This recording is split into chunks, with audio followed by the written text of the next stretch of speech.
I went to ask my sister for forgiveness, only to overhear her talking to her best friend. Chloe, I've had a crush on your brother for 10 years. He's old enough to get married and start a family, so how about he marries me? My sister's expression was indifferent. Fine, if you want him, he's yours. She didn't know that I was standing right outside the door when she said it. As she wished, I knocked on her best friend's door that very night. Isabella, I'm willing to marry you. By the time we finished discussing the wedding arrangements, it was the middle of the night. We set the date for May 20th, the same day as Chloe's wedding. Neither of our parents had any objections.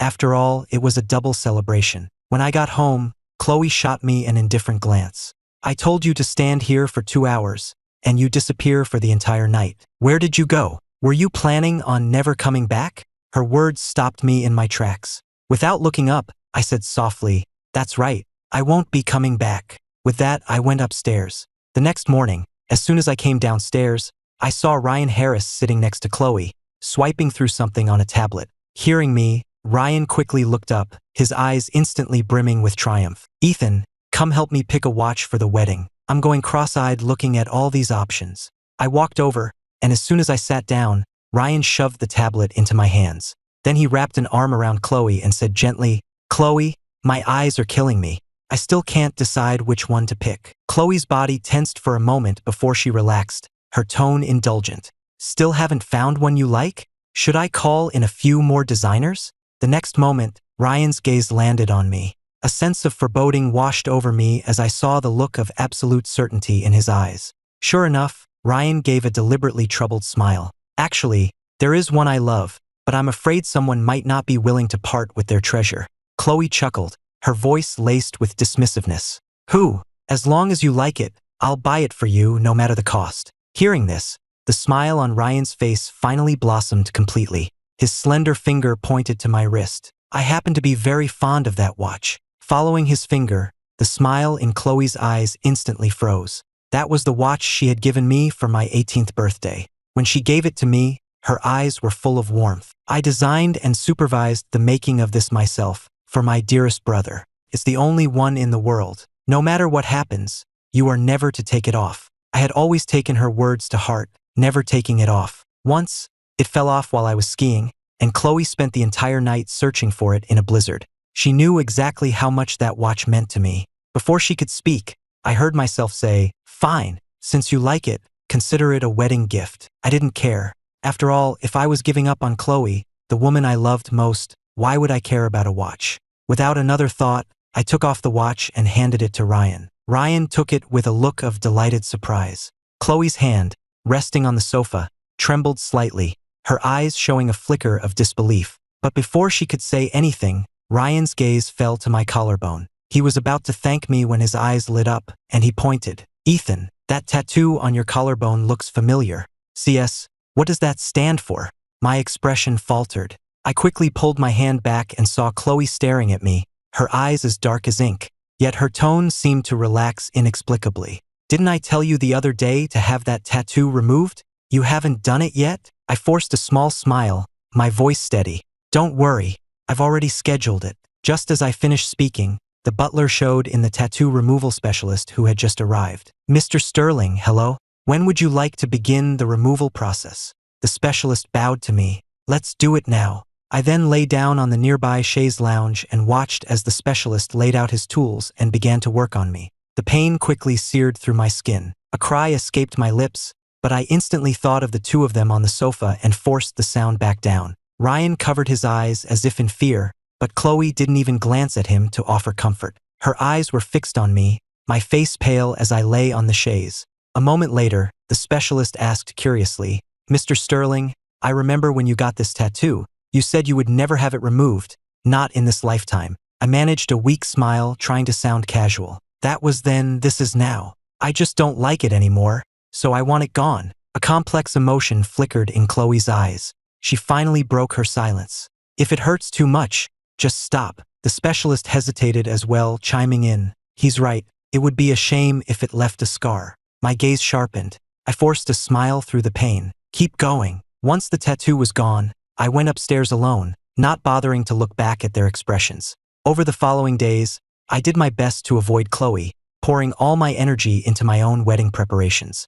I spent my days trying on suits and choosing rings, trying to push her image from my mind, piece by piece. One day, as I was about to head out, I saw Chloe on the phone. "Chloe, my wedding is in 2 weeks." Hearing Isabella's voice, I froze in the middle of putting on my shoes and glanced at Chloe's profile. A flicker of surprise crossed Chloe's face, and she let out a low chuckle. "Who's the lucky guy who finally captured your heart? Which prominent family is the groom from?" Isabella's smiling voice came through the phone. "You'll find out then. Just make sure you're ready to celebrate." I breathed a quiet sigh of relief and went back to putting on my shoes. Hearing the noise, Chloe glanced back at me, a note of regret in her voice. "I can't make it. I'm getting married that day, too." Isabella's surprised voice came from the other end. "What a coincidence.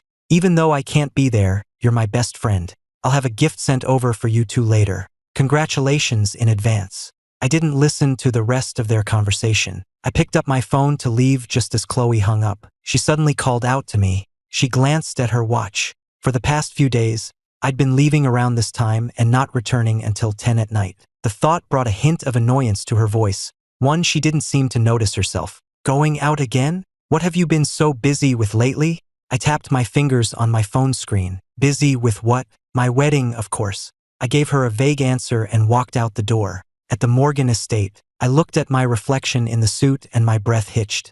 In the mirror, my hair was neatly styled, with a few strands falling naturally to frame the contours of my face. The exquisitely tailored suit perfectly accentuated my build, drawing admiring glances from those around me. Mrs. Morgan took several pictures, saying she had to show Isabella. I scratched my head, feeling a bit embarrassed, and went back to the dressing room to change. Just then, the doorbell rang. The butler came in holding an elegant gift box. "This is from Miss Sterling, an early wedding gift to congratulate Miss Morgan." It was a beautifully designed watch, its face gleaming. It was obviously expensive and a very thoughtful gift. I walked out just as I finished changing, and Mrs. Morgan waved me over with a smile. "Ethan, come look. This is the wedding gift your sister sent for you and Isabella. Your sister is something else. She could have just given it to you directly, but she had to send it over like this."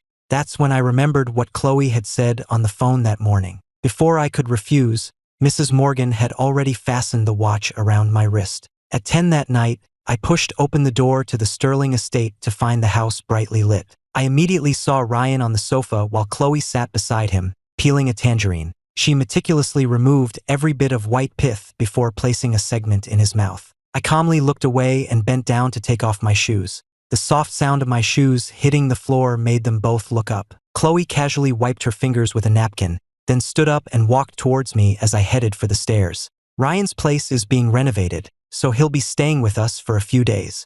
I gave a non-committal nod, but my calm reaction seemed to annoy her, and her cool voice took on a sharp edge.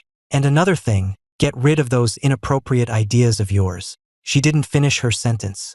Her gaze froze. The next second, she grabbed my wrist, a storm brewing in her eyes.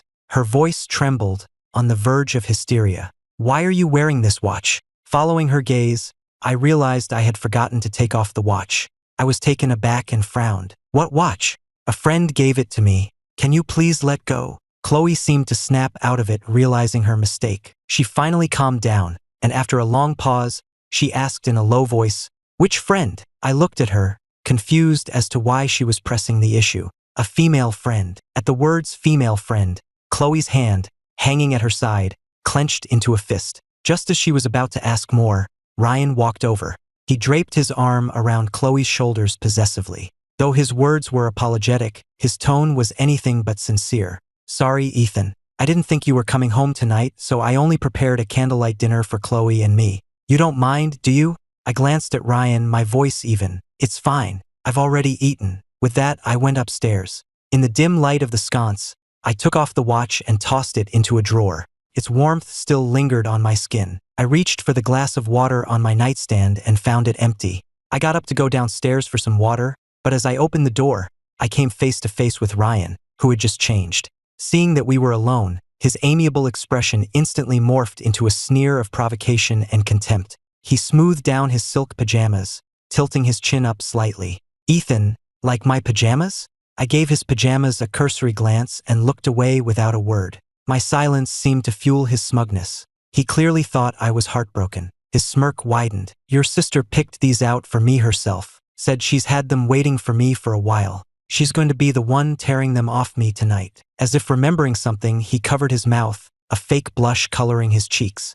Oh, I forgot. You've never even been in a relationship. I shouldn't be talking about this stuff with you. But my expression remained unchanged. Just as I was about to speak, he raised his wrist, revealing a string of prayer beads. You know, I really have to thank you. If you hadn't taken pity on me and brought me over to the Sterling estate all the time, I never would have met someone as wonderful and loving as your sister. You see, I always envied you. Your sister made that pilgrimage to St. Jude's Chapel on Lunar Peak for you, kneeling every 3 steps all the way to the summit, just to get a blessed rosary for your safety.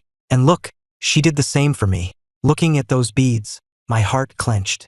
A torrent of emotions washed over me. I could almost see it, the year I had a fever for 3 days straight, and she made the pilgrimage, kneeling every 3 steps to the chapel on the summit. I saw her piously placing the blessed rosary on my wrist, whispering, "May God watch over you, and keep my boy safe, always."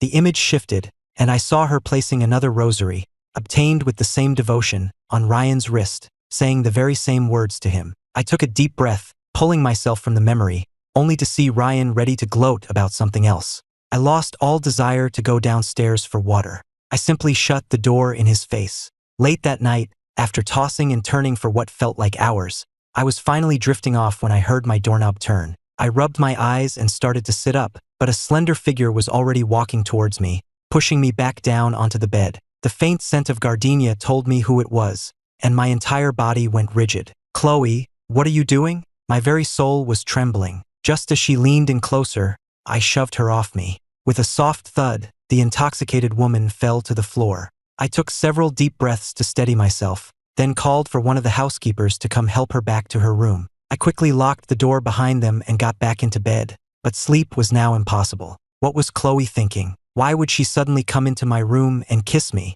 Was she so drunk she thought I was Ryan? I didn't sleep a wink that night. The next morning, it took me a long time to pull myself together before I finally went downstairs.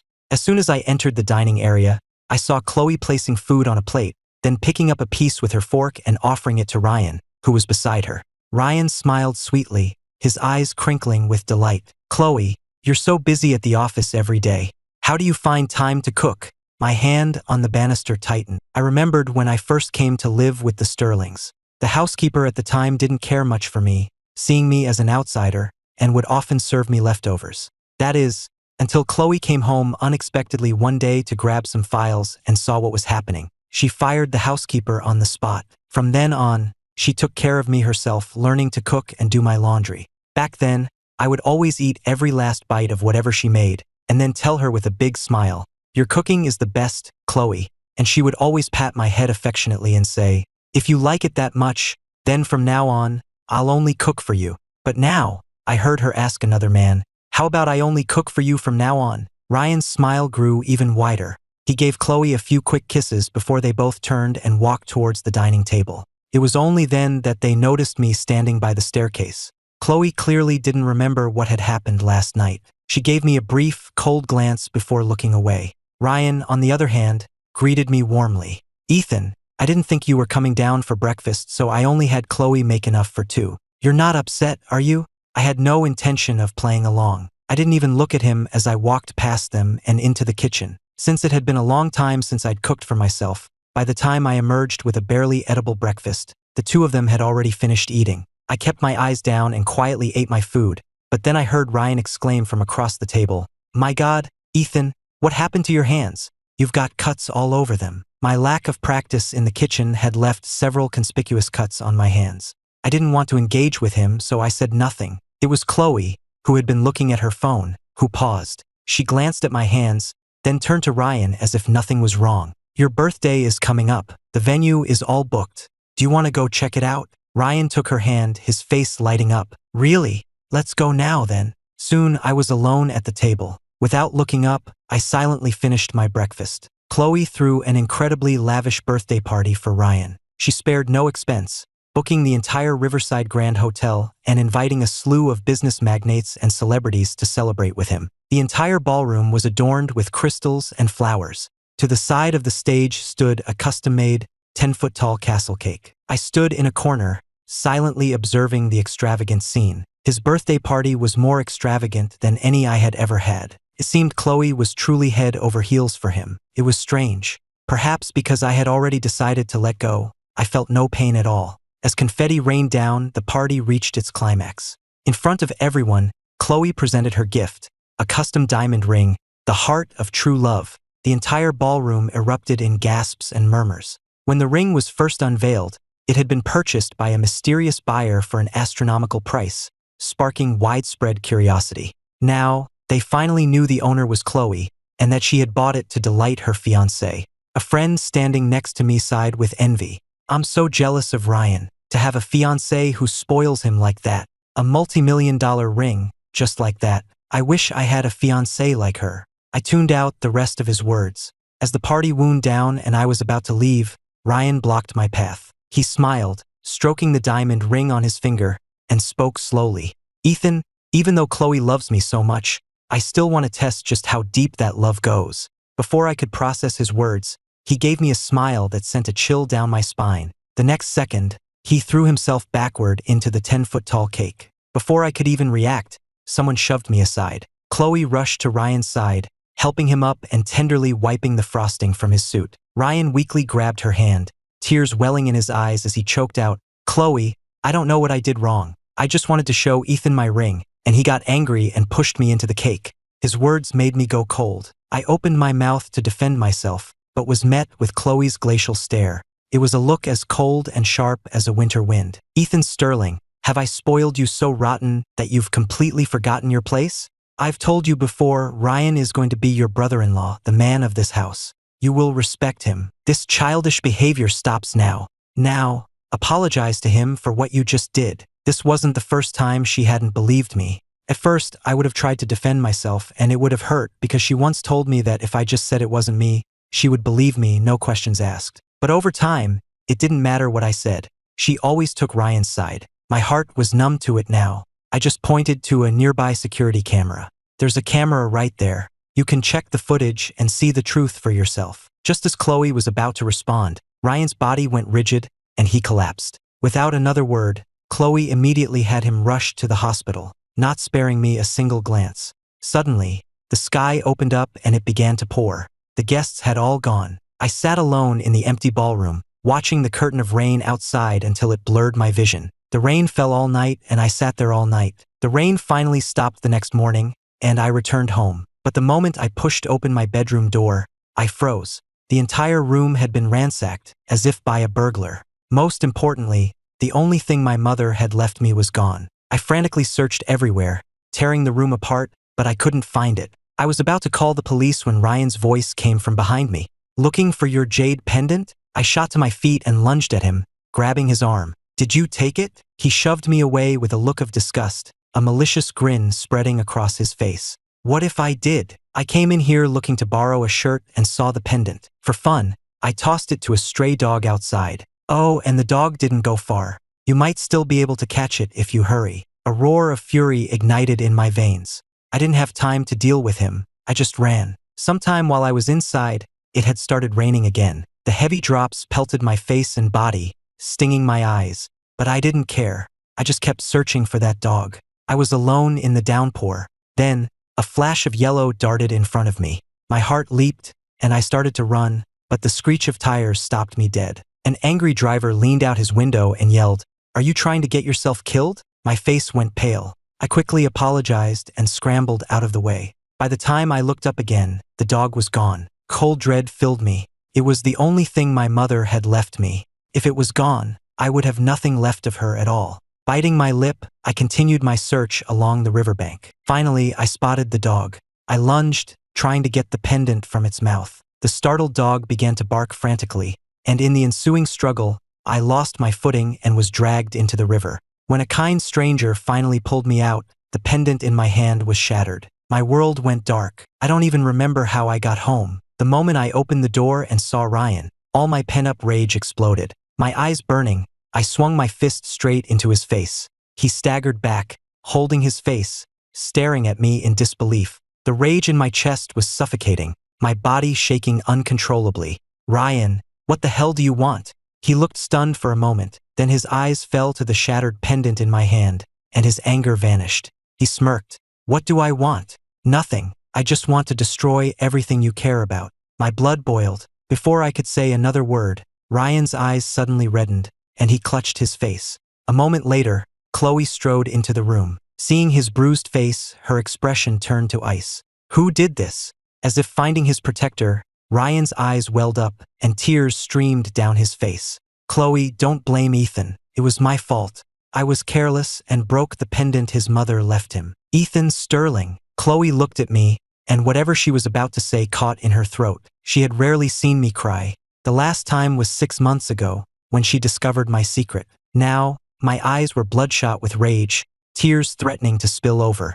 Chloe's hand at her side clenched, but she ultimately took Ryan's. I know that pendant was important to you, but Ryan didn't mean for it to happen. I'll have an identical one made for you tomorrow. There are other ways to solve problems. You didn't have to resort to violence. With those few dismissive words, she tried to sweep the whole thing under the rug. In that moment, all my anger dissolved into a profound sense of hurt. Tears streamed down my face, blurring my vision. I knew she loved Ryan, but I never imagined she would go this far for him. She knew that pendant meant more to me than anything. I finally broke down sobbing, but I still said stubbornly, I don't want a new one. I want this one. But Chloe just handed me a credit card. Then find someone to repair it yourself. She held the card out to me. In that moment, we weren't brother and sister. We weren't family. We weren't the closest people in the world to each other. We were strangers. It was as if her fiancé had broken a passerby's most precious treasure as a prank, and she had casually tossed a credit card at them,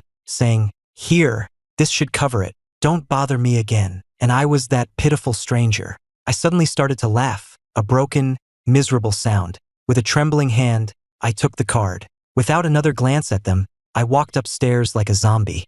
After that day, I fell seriously ill. After running a fever for 2 days, the first thing I did when I recovered was to take out a notebook and create a detailed list of every expense the Sterling family and Chloe had ever paid for me. I calculated the total and found I was still several $1,000s short. So, I started selling all the gifts Chloe had given me over the years online at a discount. Because the prices were low, everything sold out quickly. That evening, I went downstairs with the debit card, ready to find Chloe. But she found me first, striding towards me with her arms full of the very gifts I had just sold. She placed the items on the table in front of me, her eyes like ice. The Sterling family is not so destitute that you need to sell things to make ends meet. If you need money, you just have to ask.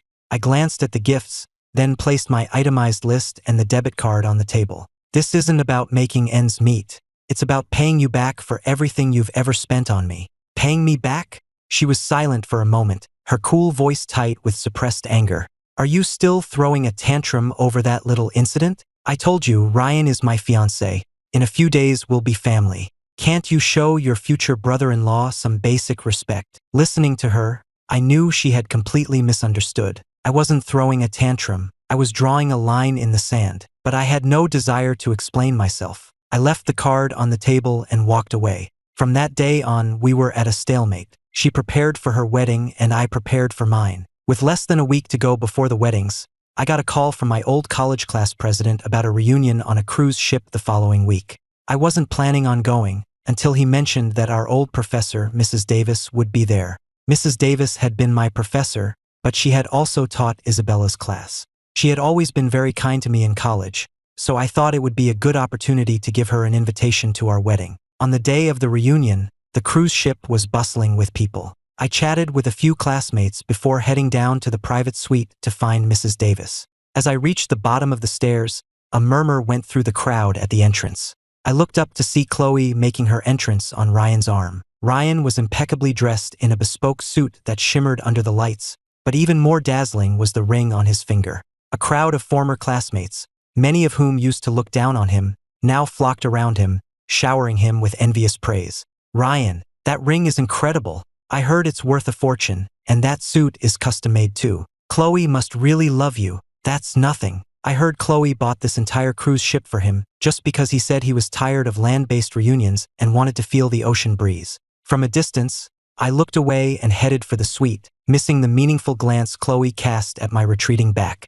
Inside the suite, I handed the invitation to Mrs. Davis. Professor, Isabella and I are getting married next week. We'd be honored if you could come." She took it with a delighted smile, squeezing my hand. "Isabella is such a wonderful girl. I've practically watched her grow up. She's so kind and thoughtful. You two will be very happy together." "Married? Who's getting married?" Ryan, who had suddenly appeared in the doorway, looked over in surprise. I met his gaze but didn't acknowledge him. After a few more words with Mrs. Davis, I left the suite. But as soon as I stepped out, Ryan blocked my way. "Ethan Sterling, after I marry your sister, I'll be your brother-in-law. I still need a best man. If you beg and I'm in a good mood, I might just let you have the honor." I refused coolly. "No, thank you." I walked past him, but as I stepped onto the deck, a powerful shove sent me stumbling backward.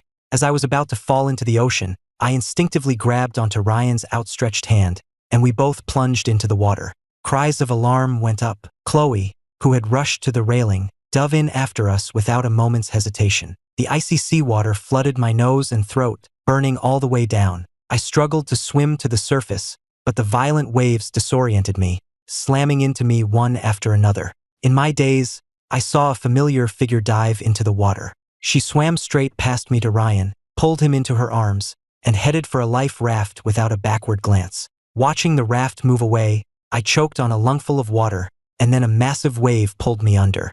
Everything went black. I woke up in the hospital. Lying in the hospital bed, I looked at my phone. Ryan had sent me a series of photos of Chloe doting on him at his bedside. Since I had woken up, the only person who had entered my room was the nurse. I closed my eyes and calmly turned off the screen. Suddenly, my phone began to vibrate nonstop. I opened it to see dozens of messages from Isabella. "Ethan, I'm back in the country. I heard what happened. Which hospital are you in? I'm coming to see you right now. From now on, I'll be by your side. Nothing like this will ever happen again." I was surprised to see her messages. She had said she wouldn't be back until the day before the wedding, but here she was, back early and wanting to see me. Seeing that I hadn't replied, she called. I cleared my throat before answering. "Isabella, why are you back already?" "Because I wanted to see you, so I wrapped up my work early." "Which hospital are you at?" "I'm on my way." Hearing the undisguised worry in her voice warmed my heart. "Isabella, you don't have to.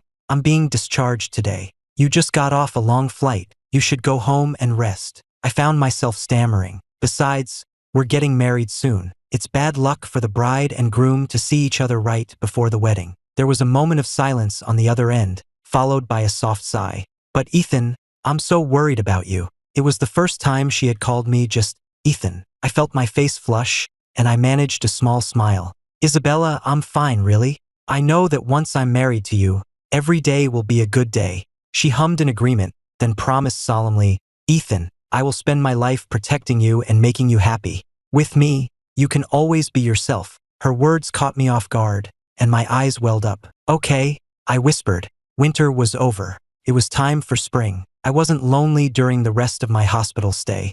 Isabella called me every day, and she arranged for private nurses and even a security guard to watch over my room. On the day I was discharged, I was still on the phone with her, smiling, as the car pulled up to the Sterling estate. Just as I was about to go inside, a voice came from the doorway. "Who were you just talking to?" I looked up to see Chloe standing there, her expression grim. I looked away and said calmly, "A friend. A friend. What kind of friend makes you smile like that? So much that you can't even hang up when you get home?" I could hear the anger in her voice, but I remained calm. "Is that all you wanted to ask me, Chloe?" My question seemed to make her suppress whatever emotion was welling up inside her. She held out a gift. "The reason I saved Ryan first is because he has thalassophobia, and I haven't been to see you because he's been in shock." She trailed off when she saw my completely impassive expression. I didn't take the gift. I cut her off coolly. "Thank you for the thought, Chloe, but you don't need to apologize to me. One is your future husband, the other is your adopted brother. It's only natural you would save him first." With that, I brushed past her and walked into the house, not giving her another look. The night before my wedding, I sat in my room and deleted every photo of Chloe and me from my phone, one by one. The oldest one was from my first day at the Sterling estate. She had pulled me in for a selfie. In it, my eyes were filled with fear, and hers were filled with kindness. The most recent one was taken the day before she found out how I felt. In that one, my eyes were full of a love I couldn't hide, and hers were full of affection for me. Now, all that was left between us was distance. 5,200 photos. They documented most of our youth together and my 7-year-long love for her. With a single tap, they were all gone forever. Suddenly, there was a knock on my door. I opened it to find Chloe standing there. I was surprised to see her the night before her wedding, but I had no desire to find out why she was there. My voice was flat. "Can I help you?" My tone made her flinch. Since when had I become so distant? She suppressed a pang in her chest and said softly, "It's nothing. I just wanted to see if you were asleep yet." My expression was blank. "I was just about to. If that's all, I'm gonna close the door." "Ethan, The words rushed to her lips, but when she saw my face, she stopped. The hand at her side clenched and then relaxed. After a long moment, she seemed to force down whatever she was feeling, her expression turning cold again. The words died on her lips. "It's nothing. Get some rest." I murmured an affirmation and closed the door. But I didn't go to sleep. I spent a long time packing a box in my room. Then, I carried it to Chloe's door and left it outside. The next day, Chloe, already in her wedding dress, opened her door to find the large box I had left. The familiar handwriting on the label told her immediately who it was from. She had been on her way downstairs, but she turned and knocked on my door instead. "Ethan, what's the meaning of this box?" After a moment of silence from inside, my voice came through the door. "It's your wedding present." Before Chloe could say more, Mrs. Sterling's voice drifted up from downstairs. "Chloe, hurry. The cars are here to pick you up." She called back a reply, then asked if I was coming with her. My voice was firm. "No, you go on ahead. I have something to take care of. I'll meet you at the venue." Chloe knew I was still angry with her, so she didn't press the issue. But she remained standing at my door, her heart suddenly beating faster. She had a strange feeling that if she left then, she might never see me again. She raised her hand again, knocking frantically this time. "Ethan, open the door. I need to." Her words were cut off by Mrs. Sterling, who had come upstairs to hurry her along. "Chloe, what are you still doing here? Let's go, you'll be late. Whatever it is, you can tell your brother later. You'll see him at the wedding." That was true. She would see me at the wedding. The thought seemed to calm her, and she followed her mother downstairs. The moment she was gone, I opened my door. Dressed in my own wedding suit, I walked down the stairs, took one last look at the home I had known for years, and got into my car without looking back.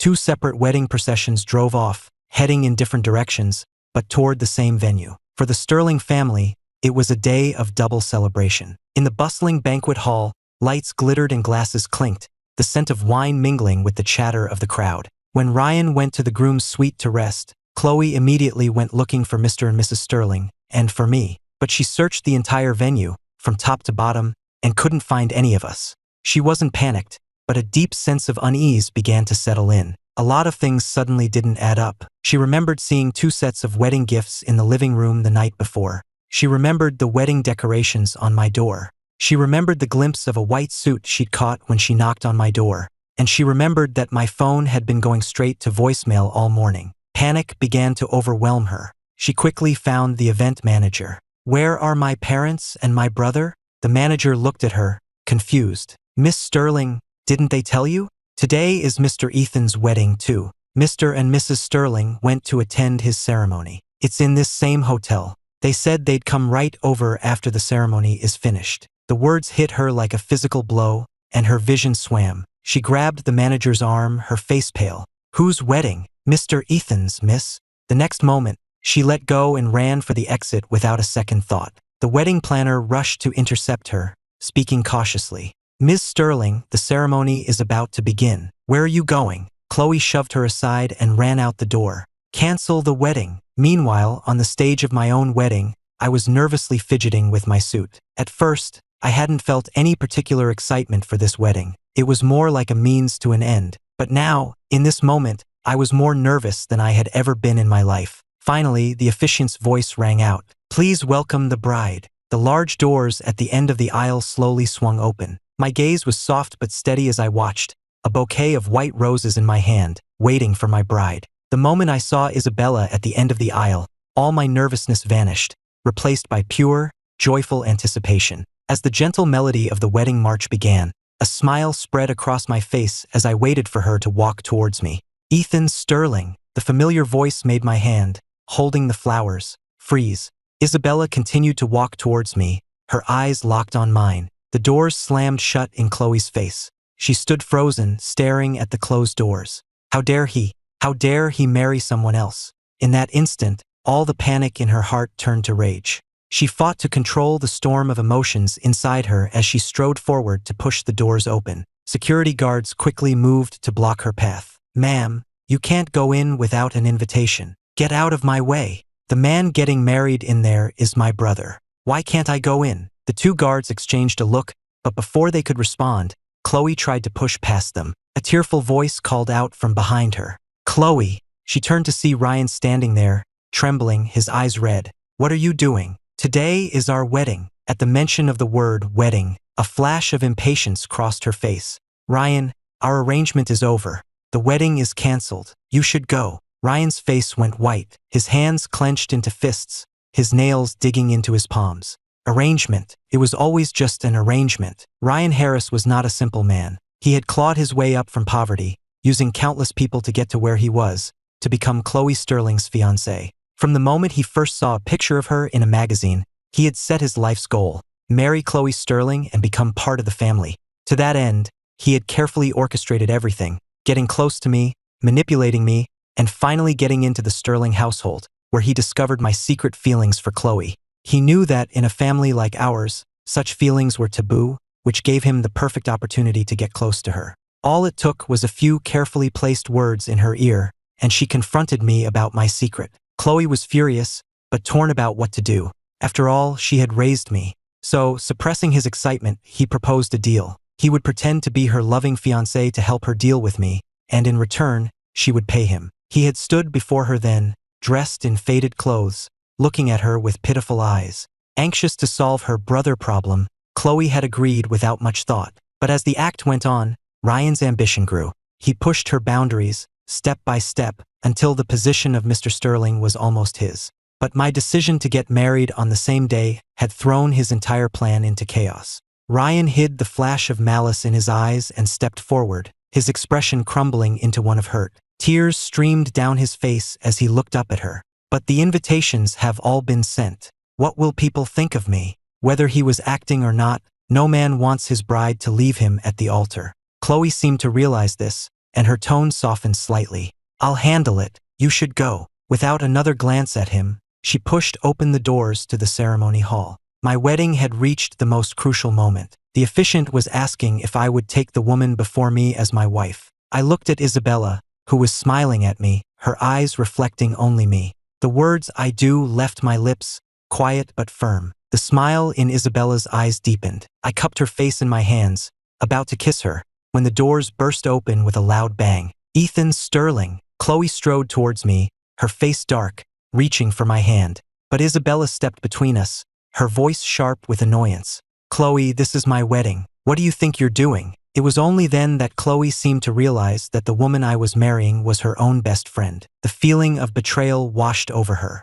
The boy she had raised for 16 years, and the woman she had known for over 20, had married each other behind her back. She reacted instinctively, slapping Isabella across the face. "Isabella!" Screams erupted as the two women began to fight, throwing the ceremony into chaos. "Stop it! That's enough!" I rushed forward to pull them apart. My shout made Chloe hesitate for a second, and in that instant, Isabella shoved her to the ground. With a final thud, what should have been a beautiful wedding came to an abrupt and chaotic end. After the last guest had gone, I finally lost my composure and slapped Chloe across the face. "Are you finished?" The force of the slap snapped her head to the side. She stood stunned for a long moment before slowly raising her fingers to wipe the blood from the corner of her lip. Isabella quickly stepped in front of me, as if to protect me in case Chloe retaliated. Chloe let out a cold laugh, her eyes unreadable as she looked at me standing behind her supposed best friend. "You're marrying her?" I gripped the fabric of Isabella's dress, my own gaze just as cold. "Isn't this exactly what you wanted?" Chloe, pushing me away, letting Ryan hurt me over and over, forcing me to go on all those dates. "Wasn't it all just to get me out of your life? Well, now you've gotten your wish. Shouldn't you be happy?" "Chloe, enough! Stop calling me that." The name that had once been so familiar now sounded like nails on a chalkboard to her. She looked at the man before her. The little boy who used to cry in her arms was now a handsome man in a wedding suit, holding another woman's hand. A sharp pain shot through her heart. She clenched her fists, trying to suppress the unfamiliar feeling. Change out of that suit and come home with me. We'll pretend none of this ever happened. Isabella's eyes went cold. Chloe, I forgot to mention, Ethan and I already signed the marriage license. He's my husband. Legally married? Chloe instinctively reached for my hand. Then go get a DIV. Before she could finish, Mrs. Sterling, who had just arrived, slapped her across the face. Chloe, have you lost your mind? Behind her, Ryan stood with his eyes red from crying. Hearing Ryan's sobs, Mrs. Sterling's anger flared. Not only did you abandon your own wedding, but you came here to ruin your brother's? Are you insane? As the scene descended into chaos once more, Chloe opened her mouth to speak, but Mr. Sterling, who had just arrived, cut her off. All of you home, now. Haven't you caused enough of a scene for one day? In the car on the way home, I stared out the window, my brow furrowed. Isabella, sitting beside me, took my hand and gave it a gentle squeeze. I turned to look at her. I'm sorry you had to see all that today. I didn't tell her I was getting married, for obvious reasons. I tried to predict how she would react. I guess I naively thought that since she didn't love me, she wouldn't care. But she almost ruined our wedding. It's not your fault. Isabella pulled me into a hug, her expression full of sympathy, and kissed my cheek. The night she picked me up from the hospital, I had told her everything about Chloe and me. After all, she was going to be my wife. She had a right to know. Besides, if it created a rift between us, it was better to call off the wedding and cut our losses.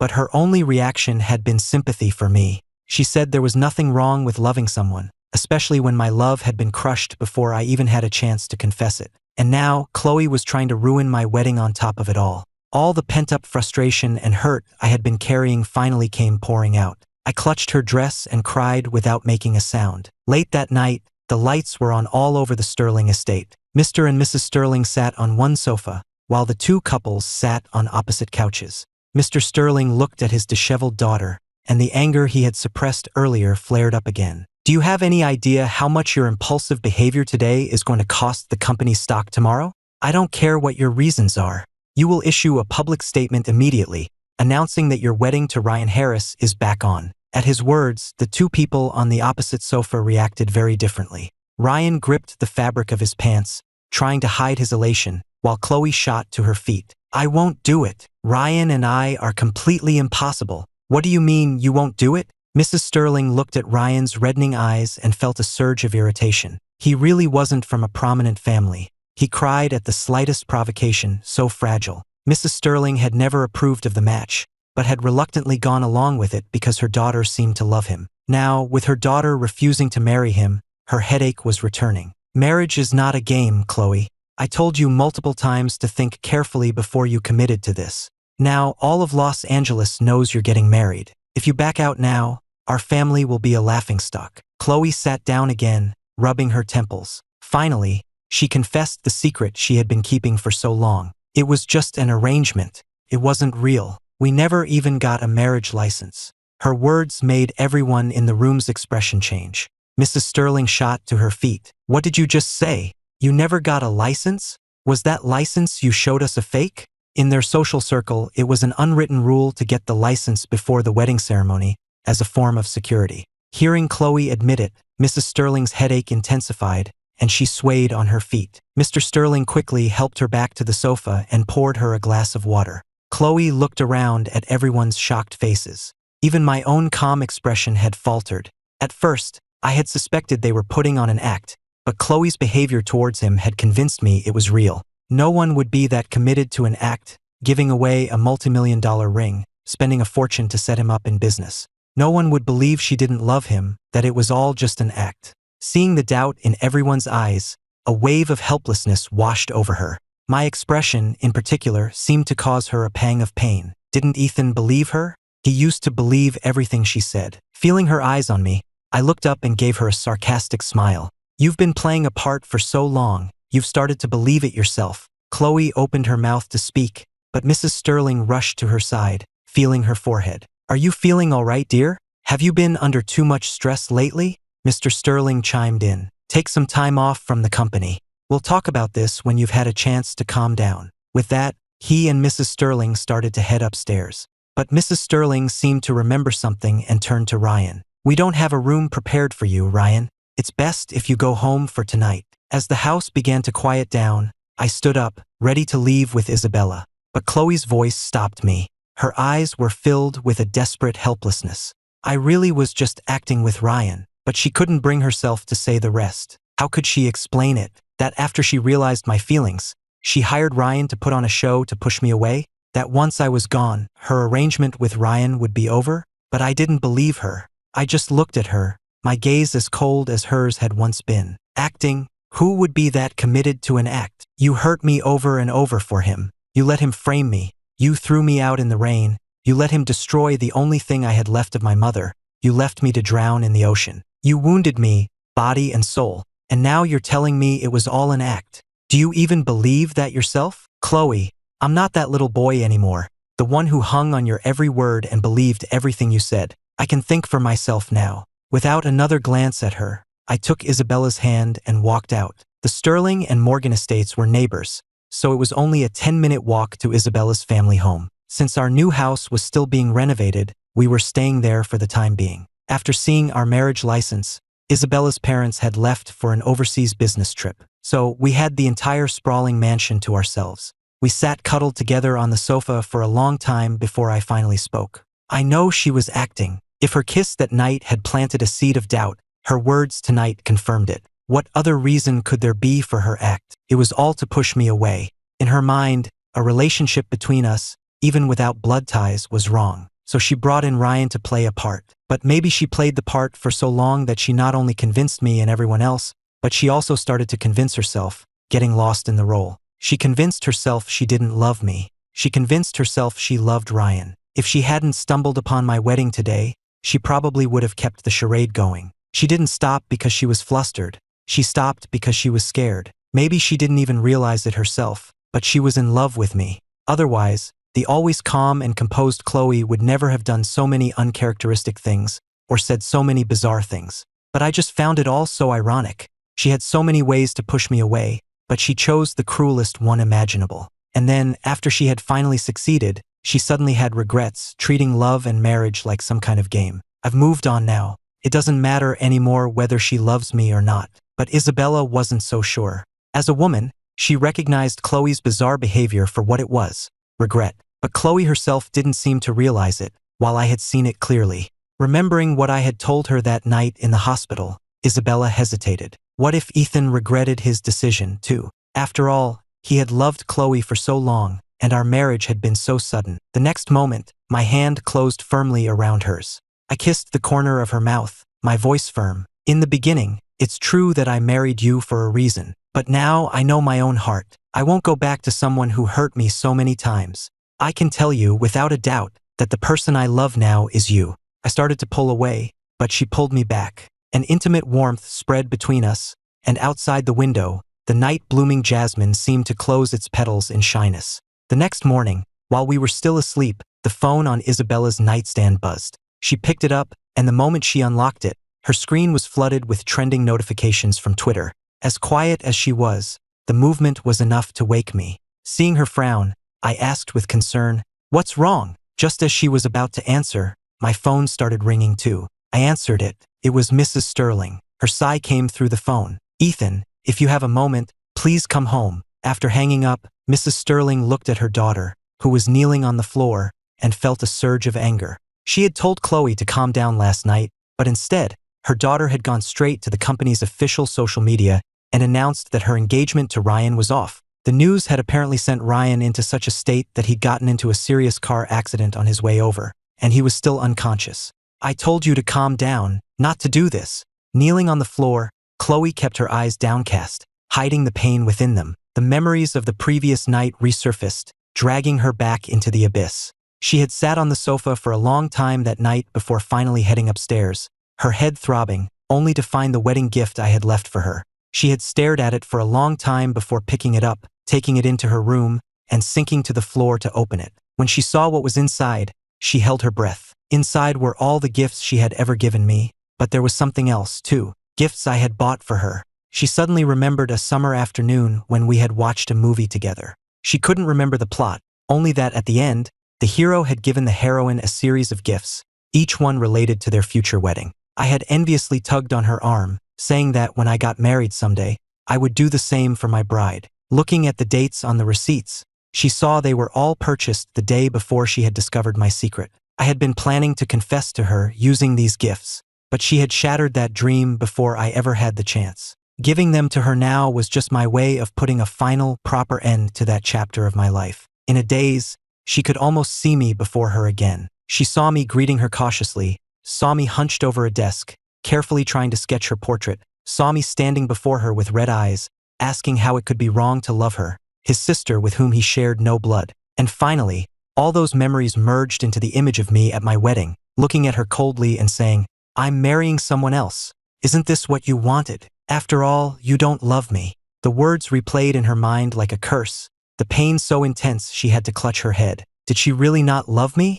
Did she really not love me at all? The walls she had built around her heart began to crumble. If she didn't love me, why did it hurt her so much to see me in pain? Why did she feel such rage when she saw me receive a love letter from someone else?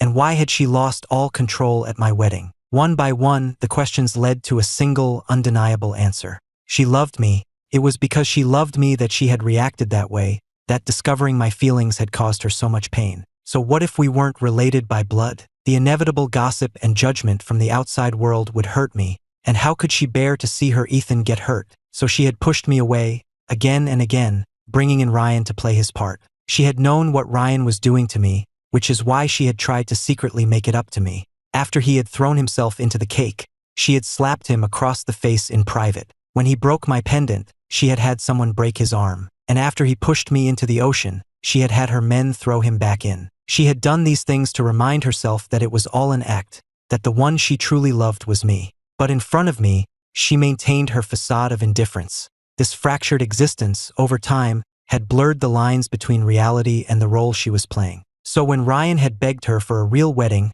a grand finale to their story, she had, for some inexplicable reason, agreed. If she hadn't stumbled upon my wedding, she might have remained lost in her own charade indefinitely. What's going on? A familiar voice pulled her from her thoughts. Chloe looked up to see Isabella and me walking in. I was taken aback to see her kneeling on the floor, but I quickly composed myself and led Isabella to a nearby sofa. Mrs. Sterling sighed, gesturing towards her. "I told your sister to calm down last night, and what does she do? She goes and publicly calls off the wedding, and now Ryan's in the hospital after a car crash, still unconscious." Isabella had filled me in on the way over, but seeing the situation for myself, I realized it was even more serious than I had thought. Chloe was always so careful and calculated. I had never seen her act so impulsively. As for the reason, I looked up at Chloe, and my eyes met hers. I immediately looked away, turning to Mrs. Sterling. "Mom, you don't look well. Why don't you go upstairs and rest? I'll talk to Chloe." The whole affair had clearly taken its toll on her. She hadn't slept all night. After a few more words, she let me persuade her to go upstairs. I turned back to Chloe and sighed. "Get up." A housekeeper helped her to her feet and guided her to the sofa. "Chloe, I know why you called off the wedding, but marriage isn't a game. You spent months publicly curating this perfect love story with Ryan. You spent a fortune on a wedding fit for royalty, and now you just call it off. Have you even thought about the consequences?" Her hand, holding a glass of water, trembled. Her eyes were filled with pain. She knew the consequences perfectly well. She had already spent a fortune on a PR team to mitigate the damage to the stock price, and her father had been up all night dealing with the board. She had even sent someone to the hospital to check on Ryan. Right now, all she wanted was to tell me the truth. She wanted to tell me that she finally understood her own heart, that she loved me, and to ask if I could give her a chance. But she seemed to have forgotten that I was already married. I could tell from her expression what she wanted to say. After all, I had known her for 16 years, so I cut straight to the point. "I'm only here today because Mom asked me to talk to you. I don't want to discuss anything else." I took Isabella's hand. "Besides, Isabella and I are supposed to be leaving for our honeymoon. Right now, you need to focus on damage control, and you should go see Ryan, settle things with him, and stop upsetting Mom and Dad." I hadn't wanted to say that last part, after all he had done to me. But I also knew that Ryan would never have been so bold if Chloe hadn't enabled him. And besides, a man's life was at stake. Without another word to her, I took Isabella's hand and left. I didn't breathe a sigh of relief until we were outside. I knew what she wanted to say, but it was too late. No matter what she said or did, we could never go back. She had created this mess herself, and I didn't want to escalate things any further. Our parents had been through enough. I rambled on, and Isabella just listened quietly. When we got back to her house, she pulled me into a tight hug. No matter what you decide to do, I'm with you. If you're tired, you can lean on me. I didn't say anything else, just leaned my head on her shoulder. In the days that followed, Chloe seemed to take my advice. She didn't contact me, and the negative press surrounding the family died down. After a few reassuring phone calls with Mrs. Sterling, I finally relaxed and started planning our honeymoon. Our original plan had been to leave for France on our wedding night, but because of everything with Chloe, our trip had been postponed. Today, we were finally setting off, but on the way to the airport, another sudden phone call made our driver turn the car around. Ryan had woken up, and upon learning that Chloe had officially called things off, he had gone to the roof of the hospital and was threatening to jump. When Isabella and I got to the roof, we saw a crowd of emergency responders. In front of them, on the ledge, stood Ryan, with Chloe trying to talk him down. A hospital administrator saw us and quickly pulled us aside to explain the situation. Chloe and Mrs. Sterling had rushed to the hospital as soon as they heard. Mrs. Sterling, who had never liked Ryan, had apparently said some harsh words to him, but Ryan had retorted, upsetting Mrs. Sterling so much that she had to be admitted for observation. The incident only deepened Chloe's disgust for him, but a life was on the line, so she was suppressing her anger and trying to reason with him, even offering him money to come down. But Ryan didn't want money. He wanted to be Mr. Sterling, and so they were at a stalemate, neither one willing to back down. I looked over and saw Ryan perched precariously on the ledge, his face twisted in a crazed, desperate expression. "Chloe, you're the one who agreed to this charade. You're the one who gave me hope. You're the one who told the whole world I was going to be your husband. And now you just call it off? What are people supposed to think of me? After all this time we spent together, did you really feel nothing for me at all? I love you so much. I would have done anything for you. Why are you doing this to me? You just want me gone, don't you? Fine, I'll go.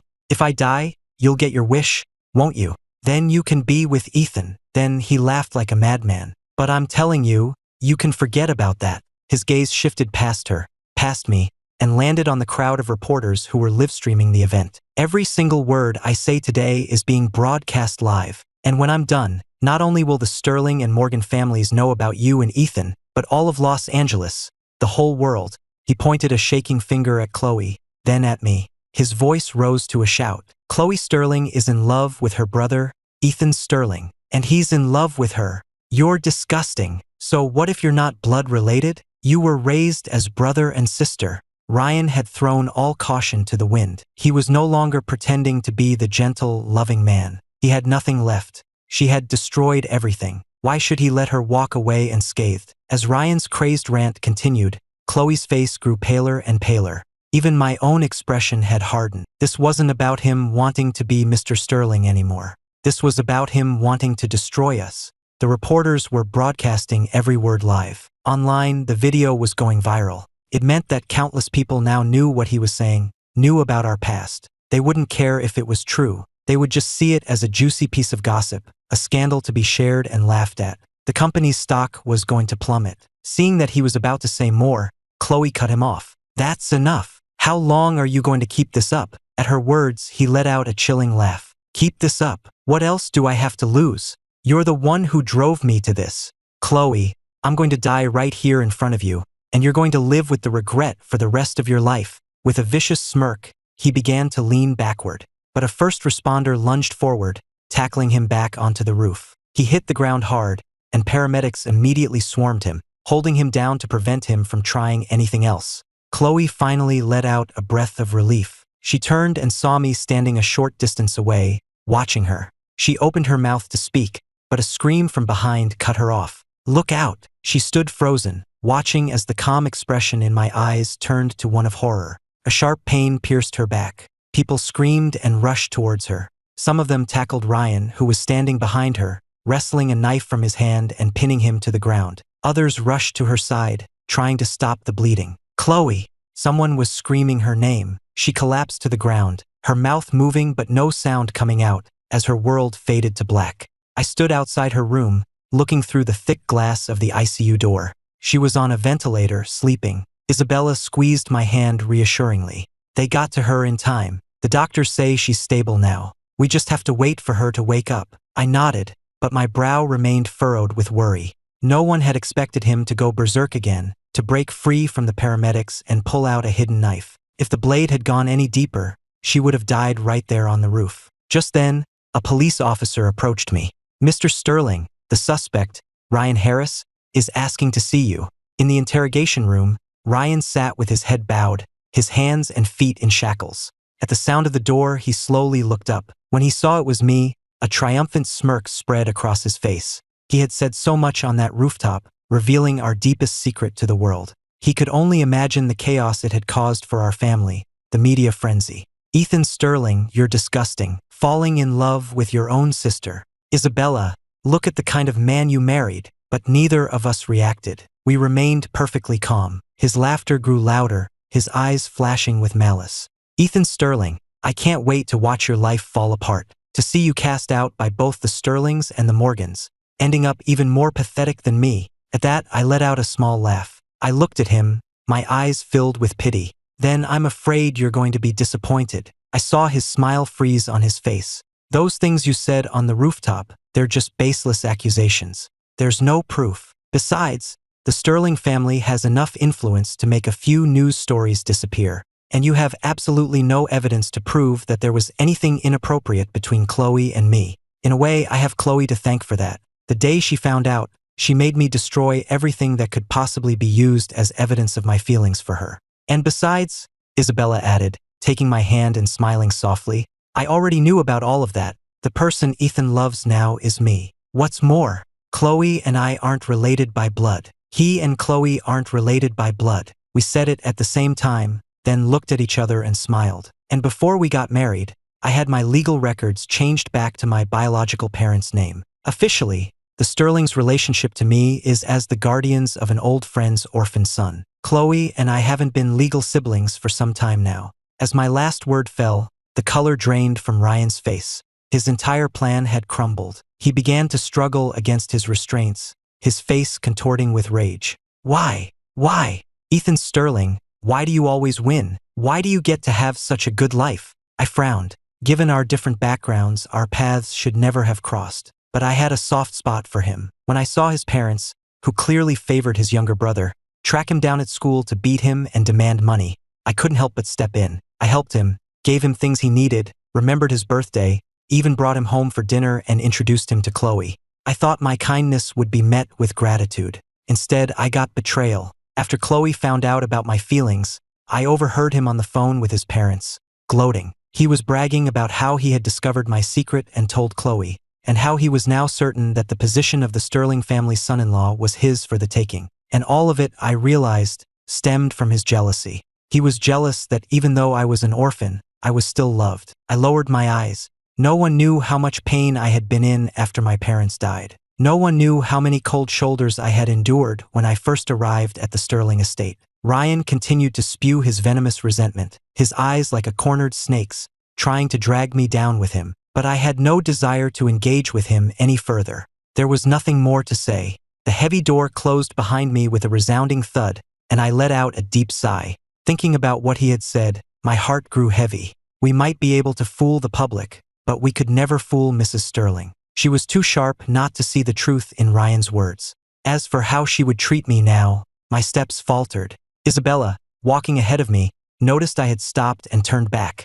"What's wrong?" Quickly shook my head. "Nothing. Let's go." I sat alone by Mrs. Sterling's hospital bed. I handed her a glass of water before I went back to peeling the apple in my hands. She watched me, my head bowed, not daring to meet her eyes, and let out a soft chuckle. "What's this? You have the courage to fall in love with Chloe, but not the courage to look at me?" The long strip of apple peel in my hand snapped. I cautiously looked up at her and saw that her eyes, though smiling, held no trace of anger. "Mom, she smiled. "You know, when we first brought you home, the thought did cross my mind to raise you as a potential husband for Chloe. But I decided it was better to respect both of your choices. If you fell for each other, I wouldn't stand in the way. If you didn't, I wouldn't force it. It seems it just wasn't meant to be for you too." Hearing her words, my eyes began to sting. On the way to the hospital, I had prepared myself for the worst, rehearsing all the things I would say. But not only was she not angry, she was comforting me. Why? Most people would think that a relationship between a brother and sister, even an adopted one, was wrong, taboo. She took a piece of the apple one had cut for her. You two aren't related by blood. And now that you've changed your legal name back, you're not even legally siblings anymore. To be honest, if you and Chloe had figured out your feelings for each other earlier, we would have terminated the adoption on your 18th birthday, so you could have courted her under your own family name. Chloe was just too panicked. There were so many ways she could have handled the situation, but she chose the worst one. And now, she's paying the price for it. We chatted for a little while longer before she said she was tired and waved me away. I stood up and tucked the blanket around her before leaving the room. I almost ran right into Isabella, who was waiting for me just outside the door. How did it go? She asked, her face full of concern. It's all sorted out. Mom was much more understanding than I ever could have imagined. Then why do you look so sad? She took my hand. I was just thinking, Chloe and I really weren't meant to be. It's only today, after we've both gone our separate ways, that I find out no one in our family would have been against us. But it's too late. I won't go back to her. I have someone who truly loves me now. I smiled, the corners of my eyes crinkling, and kissed her on the forehead. She responded with an even more loving kiss of her own. After a long kiss, we walked out into the setting sun, arm in arm. We didn't see Chloe around the corner, sitting weakly in a wheelchair, being pushed by a nurse, her eyes filled with a profound sadness and regret. After everything that had happened, we finally rebooked our trip to France and set off on our honeymoon. From the Champs-Élysées to the Eiffel Tower, we walked hand in hand, taking pictures in front of every landmark. At sunset, we returned to the Morgan family's chateau, sitting on the balcony, sipping champagne and watching the sun go down. We finished the last of the champagne and fell asleep in each other's arms. The next morning, 2 news alerts about the Sterling family popped up on my phone. The first was that Chloe had woken up from her coma and had been moved from the ICU to a regular room. The second was about Ryan. He was charged with attempted murder, but due to the severity of the crime and the Sterling family's influence, he was sentenced as if it had been murder. He got 7 years. I stared at the screen for a long time before turning it off and pulling my beautiful wife closer, drifting back to sleep. After 2 weeks in Paris, I got a call from Chloe. Ethan, I held my breath. I didn't know what to say to her. Everything that needed to be said had been said that night. Chloe, if you have nothing to say, then let's not say anything. I'm hanging up. Wait. Her panicked voice came through the phone, followed by a fit of coughing. After a moment, she continued, her voice weak. I found out, from my mother, we could have been together, not as brother and sister, as a couple. We could have gotten married. So, I asked her, what's the point of regretting it now, Chloe? If you needed everyone else's permission before you were willing to take a single step towards me, then that's not a love I want. Not everyone waits around forever. When I loved her most, she pushed me away because she was afraid of what people would say, of the gossip. But now she knows that not only would no one have opposed us, they would have supported us. And now she wants me back. But I don't love her anymore. A relationship isn't about one person waiting for the other to love them back. It's about 2 people choosing each other at the same time. I took 99 steps towards her, and not only did she refuse to take even one, she actively pushed me away. So you're calling me now to tell me that you regret everything because you found out no one would have stood in our way, and you want me back? Why couldn't you have chosen me before you knew that? Why now? Chloe, what were you so afraid of? The line went silent. For a long time, neither of us spoke. The only sound was our breathing. Suddenly, I just felt exhausted. She never gave me an answer before I hung up. I stared at the blank screen of my phone for a long time. Isabella waved a hand in front of my face, bringing me back to the present. What did she say? You were smiling a minute ago. Now you look so down. I took her hand as we walked back to our hotel. She said she regrets everything and wants me back, I said quietly. A thought occurred to me, and I leaned in to whisper in her ear. If she really tried to get me back, what would you do? Her grip on my hand tightened. That's not going to happen. I won't give her the chance. I never would have guessed that my casual question would turn out to be a prophecy. While we were ice fishing on a frozen Lake Superior, we saw a familiar figure. It was Chloe. Perhaps because she was still recovering, her face was even paler than before. A private nurse hovered by her side, watching her carefully, as if afraid she might collapse at any moment. I stayed where I was, holding my fishing rod, and watched as she slowly made her way across the ice and sat down in front of us. Ethan, you asked me what I was afraid of. I came here to tell you in person. I didn't move, didn't even look up from my fishing line. She began to speak softly. I wasn't afraid for myself. I was afraid for you. I was afraid you wouldn't be able to handle the gossip. An orphaned boy, falling in love with his guardian's daughter. The whispers alone would have been enough to drown you. You've always been so protected. You've never had to face any real hardship. I couldn't imagine how you would have coped with all the hateful things people would have said online. I took a deep breath. Just then, my fishing rod twitched. I quickly reeled it in, and with Isabella's help, I pulled a large, flapping salmon onto the ice. I unhooked it and placed it in our cooler. I rebaited my hook and dropped the line back into the water. Only then did I look at her. But I wasn't afraid, I said, my voice even. When I realized how I felt about you, I had already prepared myself for the worst possible outcome. As long as you were willing to stand with me, to take just one step towards me, I would have had the courage to face anything. But you never once asked me what I wanted. You just made the decision for both of us and pushed me away. And now, after I'm married to someone else, you come to me saying you've finally realized your true feelings and expect me to come back to you. Chloe, life doesn't work that way. I reeled in my line, stood up, and began to pack our things. As Chloe instinctively reached for me, the ice around us suddenly cracked. Look out! Isabella shoved me out of the way, but she and Chloe both plunged into the icy water. Fortunately, the local search and rescue team was nearby and arrived quickly. Because the ice was already starting to refreeze, they said they could only pull one of them out at a time. I was lying flat on the ice, my heart pounding with fear. When they asked who to save first, I didn't hesitate. Isabella, I said. Her injuries are worse. It only took 10 minutes to get them out, but for the two women in the freezing water, it must have felt like a lifetime. As soon as they were out, they were treated by paramedics and rushed to the hospital. In the ambulance, I held Isabella close, trying to warm her with my own body heat. She weakly tried to raise a hand to tell me she was okay, but my tears fell onto her cold skin. Seeing me crying silently, her own face filled with pain, she managed to lift her head just enough to kiss me. Her cold lips met my tear-streaked face. She managed a weak smile. If you keep crying, your face is going to get all blotchy. A sob escaped my lips, and I finally broke down completely.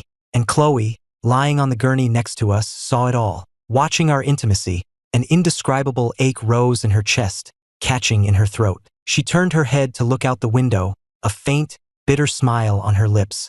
They both had to stay in the hospital for a week to be treated for hypothermia and frostbite. And for that entire week, I never left Isabella's side. It wasn't until the day before she was discharged that I finally found a moment to visit Chloe in her room. Seeing how frail she looked, I felt a pang of guilt.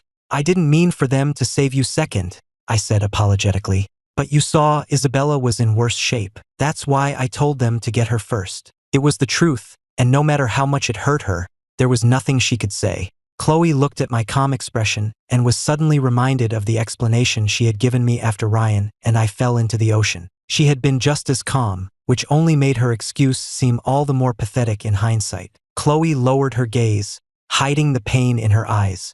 We sat in silence for a long time until the sky outside was dark once more. I finally stood up, told her to get some rest, and turned to leave. Ethan, her voice stopped my hand on the doorknob. I didn't turn around, just waited for her to continue. If I had been brave enough to take that step towards you back then, would we have had a chance? But life isn't a novel. There are no what-ifs. With that, I walked out, leaving her alone in the room once more. She stared at the slightly ajar door for a long time, then let out a bitter laugh and covered her face, hiding her tears.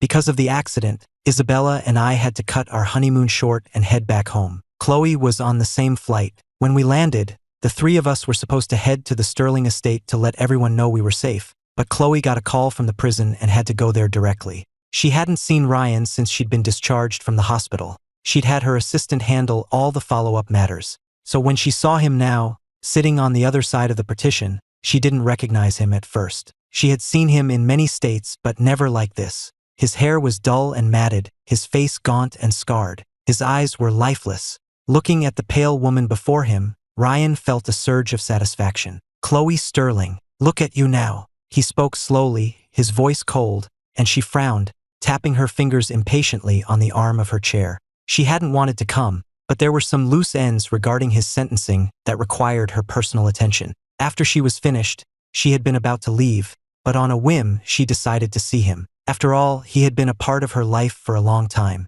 and this was the result. She had no patience for his ramblings. As she stood to leave, he let out a sharp cry. With a loud bang, he slammed his hands against the glass partition, his eyes filled with a thick, dark hatred. Chloe, why do you still get to live so well? You're the one who gave me hope, and you're the one who crushed it. Why don't you just die? Chloe. She turned back, her gaze cold. Ryan, I hired you to play a part. I never asked you to hurt him. If you had just played your part without hurting him, I would have given you a generous check when it was all over. But you had to push it. You brought this on yourself. But he was too consumed by hatred to listen, just kept repeating that she would get what she deserved. Without another glance at him, she walked away. A bitter taste filled her throat. Retribution? She had already received it. Losing me was her greatest punishment. That evening, the Sterling estate was brightly lit. At the dinner table, Mrs. Sterling kept piling food onto my and Isabella's plates. Eat up, both of you. You've gotten so thin. Later, as we were all sitting in the living room, chatting over tea, we heard a car pull up outside. The butler hurried to the door, opening it with a respectful bow. Miss Sterling, welcome back. Shall I have the kitchen prepare your dinner? No, thank you. Before she could say more, she saw Isabella and me getting up to leave. She opened her mouth to speak, but Mrs. Sterling beat her to it, asking us to stay the night. It's so late, just stay here. I've had your old room kept up for you. I politely declined, explaining that our return had been so sudden, we still had a lot to sort out at our own place. Mrs. Sterling was about to protest, but then she saw Chloe walking towards us. Why are you back so late? Where have you been? Mrs. Sterling asked her suddenly. The question seemed to snap Chloe out of her daze. Nowhere. Mom's right. It's late. You should stay. After answering her mother, she turned to look at me. I met her gaze with a careless smile. She used to let Ryan taunt me, call me an outsider in my own home, and then she arranged dozens of dates for me, trying to marry me off as quickly as possible. Now that I was actually married, she was the one asking me to stay. The irony was not lost on me. No, thank you. I'm a married man now. I have things to take care of at home. My words seemed to remind her of all those dates she had arranged for me. Back then, she had been so eager for me to get married, to put an end to any possibility between us. Now things were so different. I had done exactly as she wished, but the eager anticipation she once felt was gone. It was another beautiful day. Isabella finished her phone call and waved me over. As soon as I reached her, she linked her arm through mine. What's up? She gave me a quick kiss. Our last wedding didn't exactly go as planned, and I wasn't there with you for the preparations. So I was thinking, we should have another one. This time, I want to be by your side for every step of the way. I squeezed her hand, my heart swelling with warmth. I'd love that. A wedding should be a happy memory, not one filled with regret. We were both people of action, so we started planning the new wedding right away. Both our families were thrilled with the idea and immediately offered to help. I was genuinely excited about having another wedding. The first one had been so rushed, and I hadn't really had any expectations for it, so the whole thing felt a bit surreal. But this time, with the woman I loved by my side through it all, I was filled with anticipation. And because I was involved in every detail, I finally understood just how much work goes into planning a wedding. From choosing the venue to picking out the rings, every decision required careful consideration. To choose the venue, we looked through 1,000 photos from our wedding planner before finally settling on the Morgan family's chateau in France, since most of Isabella's relatives lived there. Seeing me tracing the photo with my finger, Isabella placed her hand over mine and smiled. Last time was so rushed, I never got to give you a proper tour. This time, we'll go early and explore. I smiled and nodded. Just then, the doorbell rang. A moment later, the butler brought a box to me. Sir, this was just delivered from the Sterling estate. He didn't say what it was. I thanked him and took the box, but when I saw what was inside, the smile froze on my face. It was the watch I had given to Ryan, the watch I had once treasured more than anything. I held it for a long moment before setting it aside. Looking back in the box, I saw the jade pendant, the one Ryan had destroyed. It had been professionally restored, with no trace of the damage remaining. I didn't have to ask to know who had sent it. I just didn't understand. Ever since I had let go of my feelings for her, she seemed determined to return every single thing to its rightful owner.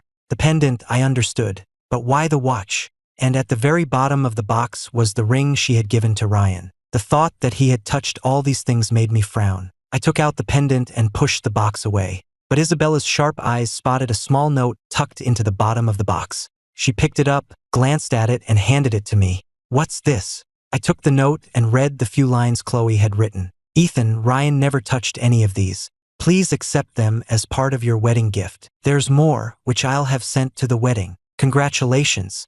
I won't be there. I stared at the note for a long time, but in the end, I said nothing. This time, since we weren't in a rush, we took our time, planning the wedding while we traveled. It took over a year to get everything just right. A month before the wedding, Isabella and I flew to France with my parents, where we were warmly greeted by hers. As the wedding day drew closer, my nerves finally kicked in, and I started having trouble sleeping. Before the first wedding, all I could think about was escaping the Sterling estate, escaping Chloe, so I had slept like a baby. But now, all I could think about was marrying Isabella, the woman I loved, and I was a bundle of nerves and excitement. Seeing how I was, Isabella started reading to me every night before bed, sometimes for hours, until I finally drifted off to sleep in her arms. The night before the wedding, as is tradition, we slept in separate rooms. We had written letters to each other to read that night, to ease the separation. Reading her words, feeling the depth of her love for me, I was overwhelmed with happiness. Just then, there was a knock on my door. I quickly put the letter away and let my mother in. "Mom, is everything okay?" She smiled. "I'm just too excited to sleep. I thought I'd come check on you, and I brought you something. It's a wedding gift from your sister." She handed me a box. Inside was a complete set of sapphire jewelry. I instinctively tried to refuse. It was far too extravagant. But my mother pressed it into my hands. "It's from your sister. You should take it." With that, she told me to get some rest and left the room. I looked at the jewelry, my heart filled with a complex mix of emotions, before finally placing it in the nightstand drawer. The wedding day was bright and cloudless. Isabella, in a stunning couture gown, held her father's arm, taking deep breaths to calm her nerves. Soon, the gentle notes of the piano began to play, and she started her walk down the aisle, passing under arches of flowers, step by step, towards me. The rest of the ceremony felt like a dream. Her father solemnly placed her hand in mine. We exchanged vows and rings, and as the officiant pronounced us husband and wife, we shared a kiss to the sound of applause. Outside, a spectacular fireworks display began, and the guests gathered with us on the balcony to watch. Overcome with emotion, Isabella and I looked at each other, and then shared another deep kiss. Because the wedding was being live-streamed globally, Chloe, back at the Sterling estate, saw the entire thing. She had now seen me in a wedding suit twice, and both times I was marrying another woman, while she could only watch from afar. She let out a bitter laugh, which turned into a violent coughing fit. The private nurse rushed to her side, patting her back, offering her water and medication, until she finally caught her breath. Looking at her pale face, the nurse couldn't help but advise, "Miss Sterling, in your condition, you really shouldn't be putting yourself through this kind of stress. You need to stay calm." After some gentle persuasion, Chloe finally calmed down and told the nurse she needed to rest. After the nurse had gone, she turned back to the computer screen. The screen was frozen on the image of Isabella and me at the altar. It was a picture of perfect happiness, but to her, it was like staring into the sun. If she had been there, she might have lost control just like last time and done something crazy. That's why she had forced herself to stay home. Besides, in her current condition, she wasn't well enough to travel. She glanced at the wastebasket beside her bed. Inside were several tissues, stained with the blood she had coughed up earlier. And even if she had wanted to go, her legs wouldn't have let her. She looked down at her legs, which now required frequent injections for the pain, and a bitter smile touched her lips. Ever since the fall through the ice, she had been suffering from complications. Over time, the condition had worsened, to the point where she now needed constant pain management. But the injections only managed the pain, they didn't treat the underlying problem. According to her doctors, she had a year, at most, before she would lose the ability to walk altogether and be confined to a wheelchair for the rest of her life. She covered her face, and her laughter turned to sobs. That was why she couldn't come to my wedding. She didn't want me to see her at her most vulnerable. This was the best ending they could have. Back at the chateau in France, after the last guest had departed, Isabella, fresh from her bath, collapsed into my arms, chattering excitedly about the day's events. As she talked, I wrapped my arms around her. A little drunk and utterly exhausted, I gently pulled her down onto the bed with me. When the kiss ended, she opened her hand, and as if by magic, a ring was nestled in her palm. "I designed this ring myself, the day I realized I was in love with you. I've been dreaming of the day I could finally put it on your finger. And today, I finally did." She slipped the ring onto my finger. "Ethan, I'm so happy I married you. Thank you for wanting to marry me." I looked down at the ring on my finger and smiled, then kissed her again. I'm the lucky one, to have found someone who loves me as much as you do. Having you in my life, every day from now on, it's the luckiest thing that's ever happened to me.